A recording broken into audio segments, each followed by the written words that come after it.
Selamat siang, kembali lagi bersama kami di podcast Munadi.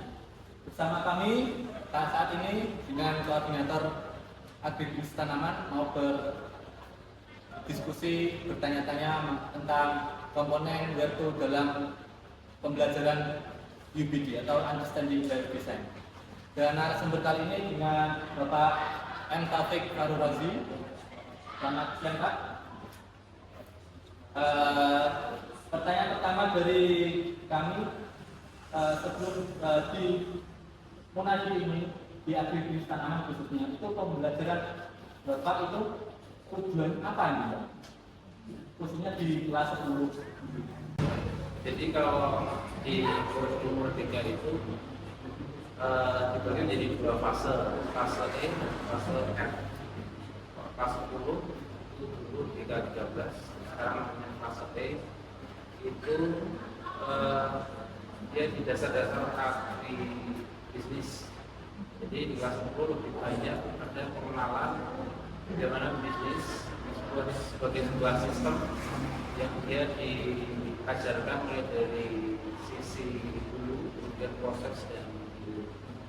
Yang anak di kelas itu lebih banyak ke pengenalan, sehingga diharapkan nanti anak-anak itu memiliki satu jiwa di dalam diri mereka, bahwa mereka bisa melakukan satu kewirausahaan di bidang pertanian.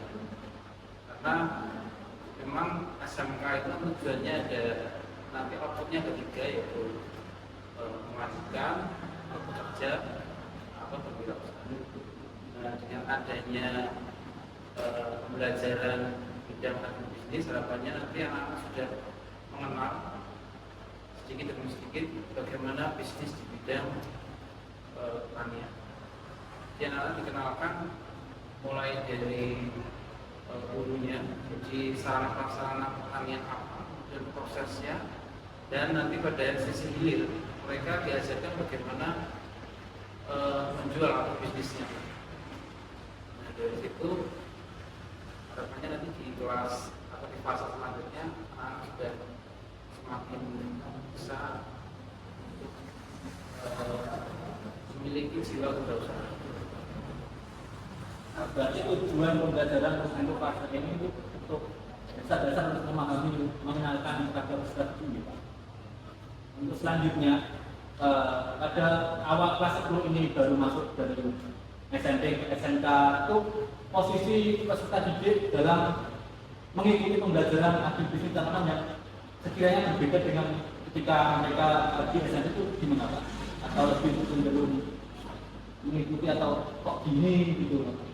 Ya, jadi kalau tanyakan mengenai bagaimana siswa kelas 10 itu sebenarnya tarik dulu ke bagaimana rekrutmen mereka. Jadi mereka rekrutmen ini kan secara online ya, jadi sistem itu dikendalikan oleh dinas pendidikan provinsi.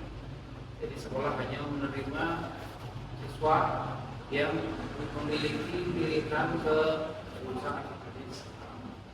Kalau dibandingkan dengan siswa-siswa SMA, sebenarnya mereka itu lebih banyak siswa-siswa yang memiliki grade atau ranking nilainya yang lebih rendah. Karena dia berbeda kalau di SMA dia diterima, kemudian bisa di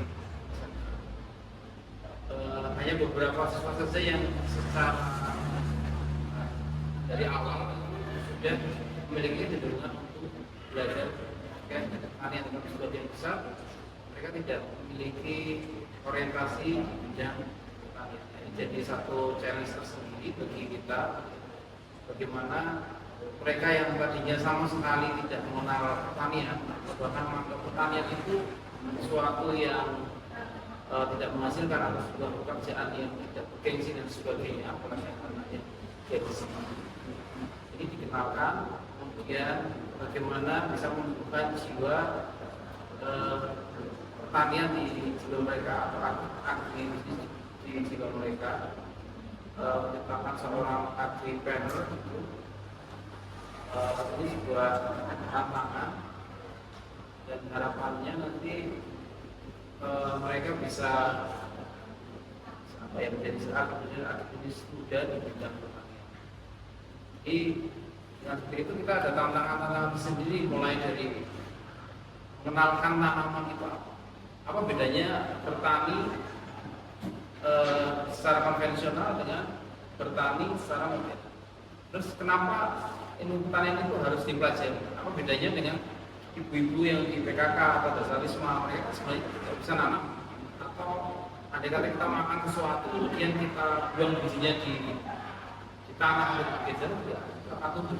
Nah, apa bedanya dengan kita yang sudah bertanian itu sebagai salah satu materi yang diharapkan bisa menggugah mereka. Ternyata pertanian itu tidak bisa sembarangan. Ternyata ada ilmunya dan outputnya bisa menghasilkan sesuatu yang bisa meningkatkan tanah ekonomi. Untuk poin selanjutnya disampaikan oleh rekan saya. Oke Pak, dari pertanyaan selanjutnya yaitu pembagian dari legislasi. Bagaimana cara menurut pemikiran atau merupakan kesempatan di dalam melihat menunjukkan sedikit besar dan menarik dan realitas peserta didik dalam pembelajaran atau materi yang disampaikan. Salah satu atau beberapa langkah dalam memancing kreativitas mereka. Jadi ada konsep bahwa pemikiran itu dipengaruhi oleh lingkungan sekitarnya. Yang pertama kita harus kontekstual dengan ruangan mereka, baik lingkungannya, kemudian ruang bermain dan sebagainya. Seperti apa ekosistem dia. Jadi harus disesuaikan ketika dia ada di lingkungan di sekitar sebelah sini ya, plural ya, jadi ada yang lingkungannya sebagai pegawai, ada juga ya petani juga ada di sini, guru dan sebagainya. Kita harus mendekatkan materi itu dengan lingkungan anak itu. Kemudian kita berikan persoalan-persoalan yang terkait atau mendekati dengan lingkungan mereka. Jadi konsep kontekstual itu harus muncul di sana. Jadi kita tidak boleh untuk istilahnya mendikte mereka untuk menjawab A, B, C, dan D, tetapi kita mencoba memancing dengan mendekatkan permasalahan-permasalahan di sekitar mereka dengan mereka. Kemudian kita pancing dengan pertanyaan-pertanyaan dan mereka bisa menjelaskan sesuai dengan kemampuan berpikir mereka dan apa yang sudah mereka lihat sehari-hari. Hilang awalnya adalah seperti itu.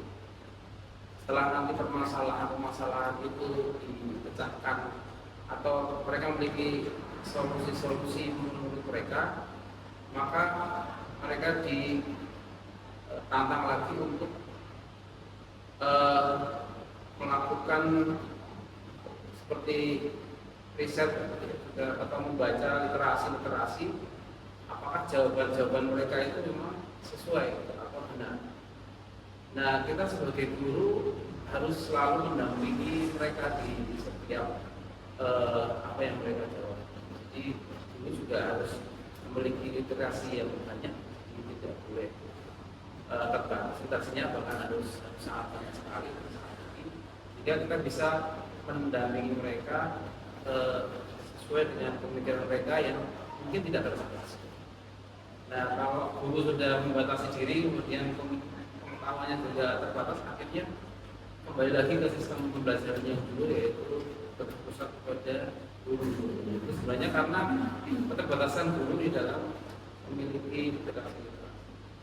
Nah, setelah mereka mengungkapkan berbagai macam, itu mungkin ada yang terlalu jauh dari pahamnya atau terlalu jauh dari sistem yang seharusnya nanti kita bisa menunjukkan bahwa ada sebenarnya teori yang seperti ini. Kemudian akan terjadi siswa-siswa yang kreatif dan menerapkan.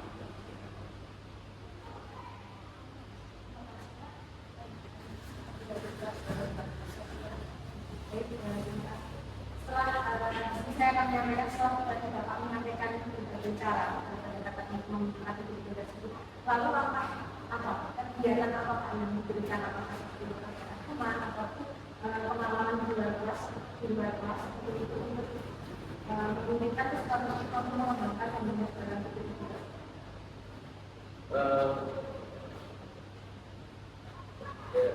Sebenarnya tergantung dari tema ya. Apa ketika idenya misalnya tentang wirausaha di bidang pertanian, dia mereka sudah menjual ide dan sebagainya, maka mereka akan ditunjukkan pada realitas di lapangan. Misalnya mereka harus wawancara dengan sistem aktivitas yang ada di orang-orang atau stakeholder yang ada di posisi hilir. Misalnya mereka berwawancara dengan tengkulak atau berwawancara dengan bisnis penggilingan beras, berwawancara dengan penjual beras, berwawancara dengan orang-orang pedagang-pedagang yang ada di pasar. Nah, dari situ juga akan menggugah ide-ide mereka. Oh, ternyata di bidang bisnis itu ada orang-orang yang berdiri di sana yang selama ini mereka sama sekali tidak tahu gitu. Dan ide-ide mereka itu akan mereka pertimbangkan sendiri setelah mereka bertemu dengan beberapa narasumber tadi. Jadi apakah ide saya ini benar, apakah ide saya ini memang salah dan sebagainya. Nah, dari situ nanti kita akan melakukan evaluasi bersama apa sih yang didapatkan dari itu, atau mencari sebuah makna akhirnya itu. Cari makna apa yang sudah didapatkan dari satu pembelajaran terkait dengan tema tersebut.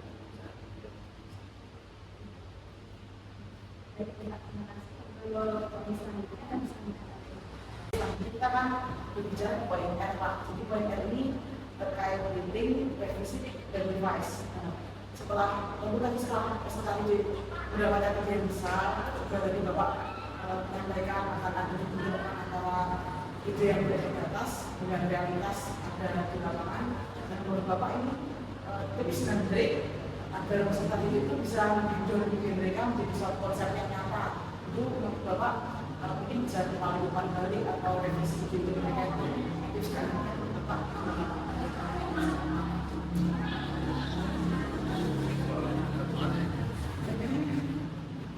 Ya, jadi setelah mereka selesai melakukan realitas di lapangan, mereka harus kita bersama dengan anak-anak itu mencari apa dari makna dari tema tadi, bagaimana apa yang bisa diambil dari itu. Saya dari bidang bisnis, kira-kira secara ekonomi bagaimana? Apakah usaha di bidang bisnis sisi hidup ini memiliki prospek ke depan tidak? Bagi dia, apakah bermanfaat? Pekerjaan ini apakah sesuatu yang menarik secara ekonomi, apakah bisa meningkatkan taraf kehidupan dia di akan datang.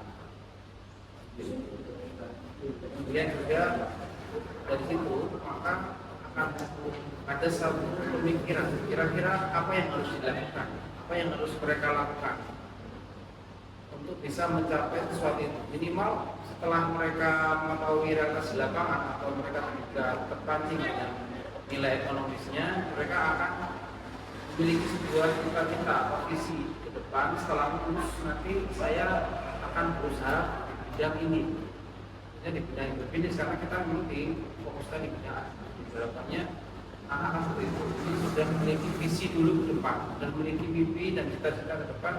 Saya akan melakukan ini, kemudian langkahnya akan seperti apa, kemudian literasi atau teori-teori dan sebagainya, kemudian langkah-langkahnya mereka akan pelajari lagi, karena memang kalau motivasi itu sudah terbentuk di awal, dia akan belajar dengan sendiri. Harapannya memang anak-anak nanti di awal kita sebagai guru hanya memberikan pematik bimbingan dan sebagainya, tapi gerakan, kemudian proses dan motivasi yang dibangun oleh dia sendiri itu harapannya akan semakin besar nanti akhirnya dia akan menemukan, oh ternyata saya harus melakukan ini, memiliki semangat untuk melakukan ini, dan bagaimana melakukan ini bisa ditemukan secara mandiri.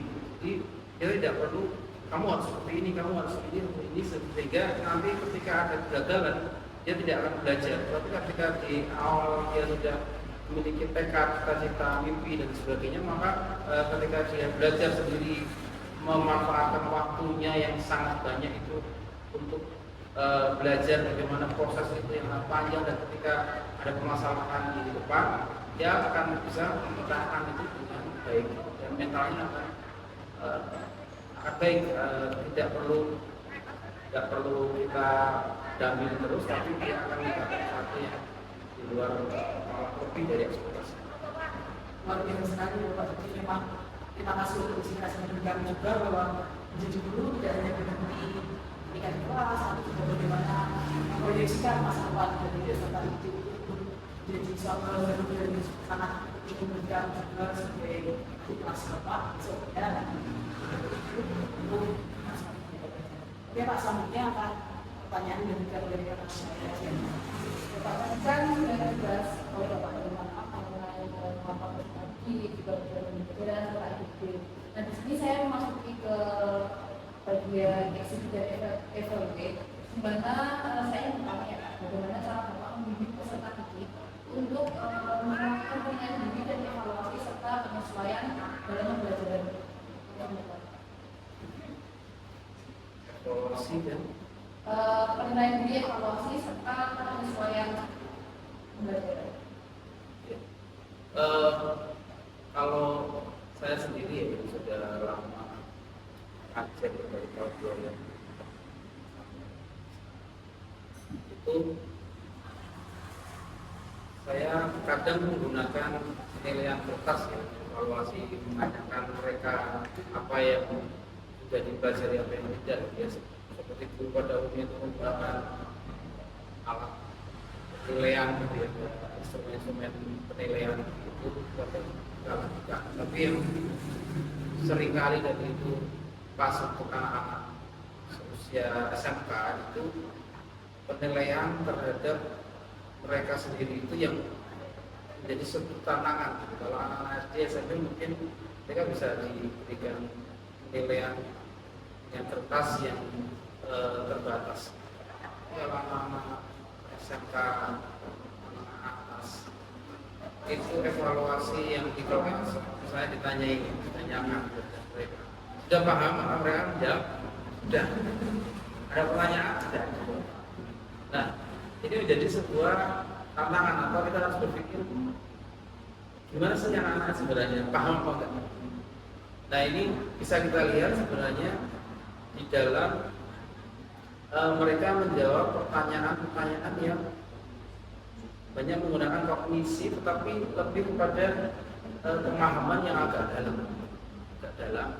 Jadi ketika ada anak itu bisa menjawab yang atau tidak bisa menjawab pertanyaannya yang mendalam, coba kita tanyakan ke pertanyaan yang lebih dalam. Kemudian kita tanyakan ke tahap yang paling rendah. Paling rendah itu kan kalau di taksonomi yang pengetahuan. Jadi ketika kita kan analisis sudah nggak bisa gitu, apalagi sampai sintesis belum bisa, kita turun. Saya jarang memberikan pertanyaan dari bawah ke atas. Pertanyaan di atas dulu, baru saya turunkan ke bawah. Dari situ kita bisa menangkap sebenarnya itu anak pemahamannya. Ya kalau kita coba dari bawah pengetahuan itu dari 35 anak kadang ada satu anak yang bisa menjawab. Dan kita akan berpikir bahwa oh kita sudah selesai nih menyelesaikan satu tugas bahwa 35 anak sudah tahu semua. Dan kadang belum tentu. Jadi kalau kita turunkan dari atas ke bawah, itu kadang analisa-analisa itu yang muncul. Dan anak-anak yang cenderung pasif itu biasanya mereka memang anak-anak yang belum paham. Dan nanti akan ditanyakan lagi pada pertanyaan yang lebih bawahnya lagi pada anak-anak yang.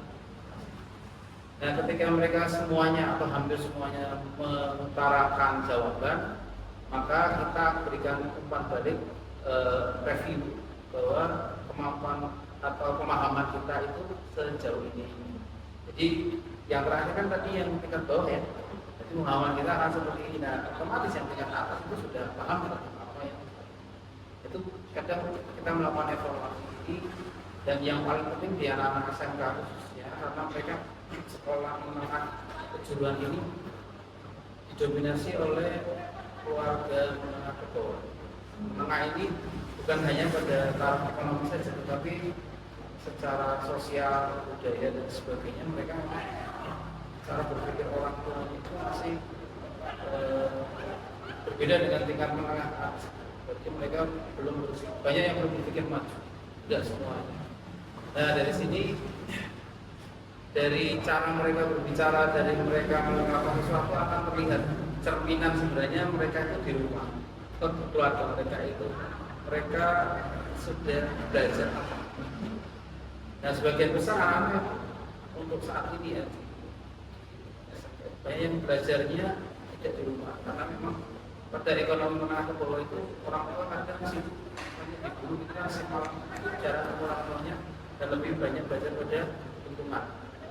Ini dari cara berbicara, cara memulihkan kata dan sebagainya itu kita bisa tahu anak-anak itu terbuka secara sosial juga perlu ada insight, jadi perlu kita berikan masukan. Bagaimana sih sebenarnya kalian yang mana posisinya sekarang itu ada di posisi mana? Kemudian kita tanyakan bagaimana untuk mencapai cita-cita kalian dengan posisi yang ada sekarang.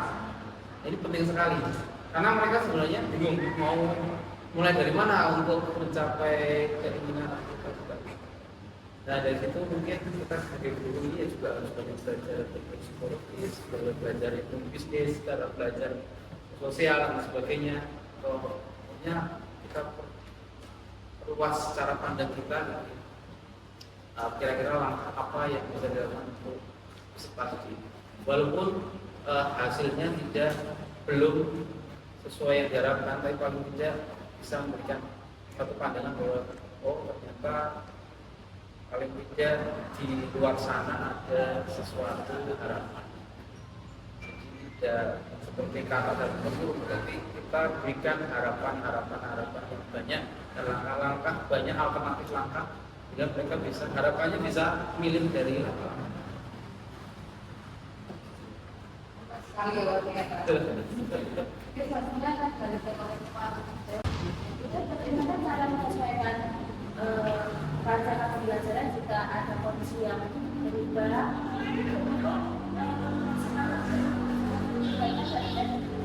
pas pembelajaran Ya ada kondisi yang berubah gitu ya.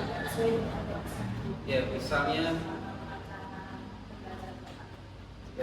itu sederhana, misalnya kita hari ini akan melakukan penanaman, tiba-tiba hujan datang deras gitu.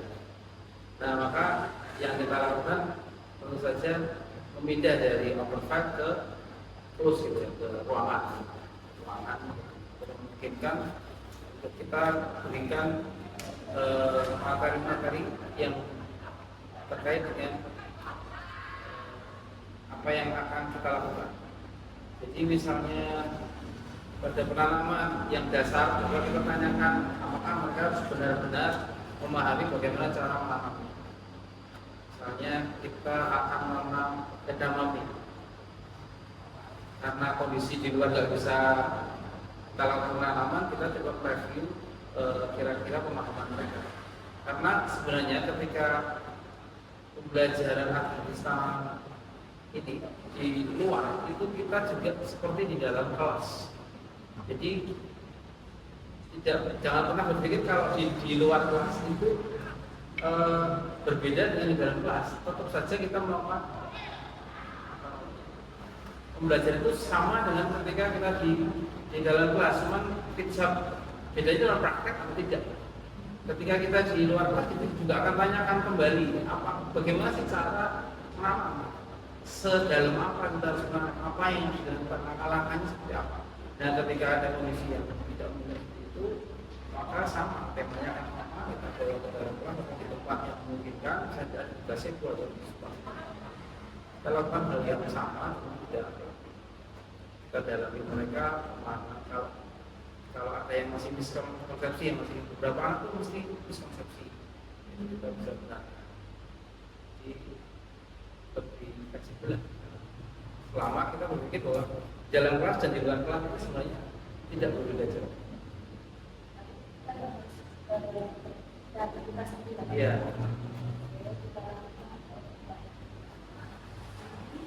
Poin terakhir berarti ada poin benar.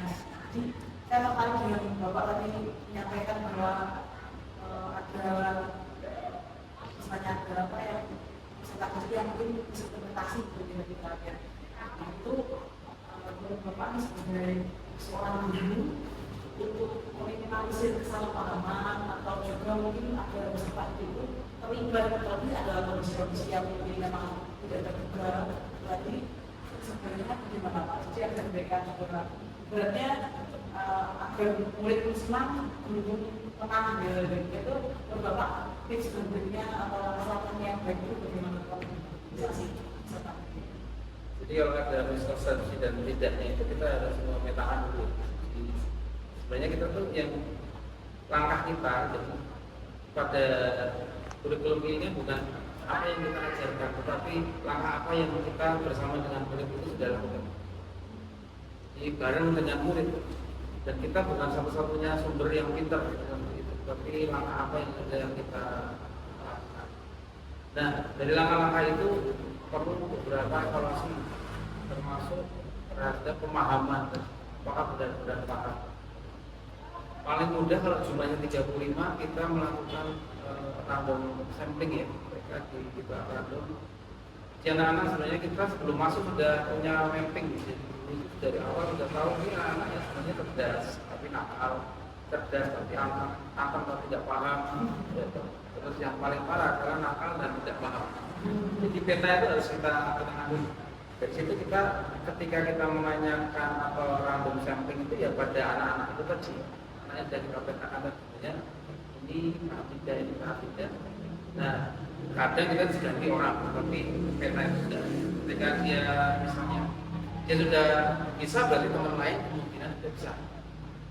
Kalau dia pada dia parah ya nakal kamu dengan itu, kalau dia sudah paham berarti teman-teman lain kemungkinan tidak paham. Kita evaluasi dulu pemahaman apa, sedalam apa dia paham. Nah, ketika dia tidak bisa jawab atau beberapa kita tidak bisa jawab, ya kita coba ulangi. Kita ulangi lagi, kemudian kita tanya lagi.